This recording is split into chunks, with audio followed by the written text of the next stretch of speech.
Hello বন্ধুরা, আমি মাইতি। আমাদের ফাইজা স্টোরি চ্যানেলের সকল প্রকার পাঠগল্প পেতে এবং শুনতে আমাদের চ্যানেলটি সাবস্ক্রাইব করে আমাদের পরিবারের একজন হয়ে পাশে থাকুন। Thank you.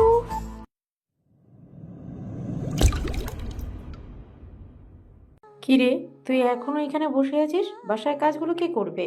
না মা, গাছগুলোতে পানি দিয়ে কাজ করছি। তাড়াতাড়ি গিয়ে রান্না কর। তারপর স্বাধীন গাছগুলোতে আরও একটু পানি দিয়ে সেখান থেকে সোজা বাড়ির ভিতরে ঢুকে রান্না করতে লাগে। স্বাধীন রান্না করছিল, অমনি উপর থেকে স্বাধীনের ছোট বোন বলতে লাগে, কী রে, তোর এখনো রান্না হয়নি? আমার কাপড় চোপড়গুলো কে ধুয়ে দেবে? রাতে আবার পার্টিতে যেতে হবে। রান্না করে জলদি আমার কাপড়গুলো ধুয়ে দিবি। তোর যে কাপড়গুলো ধুতে হবে সেই কাপড়গুলো বাইর করে রাখ। কি? তুই আবার আমাকে তুই করে বললি?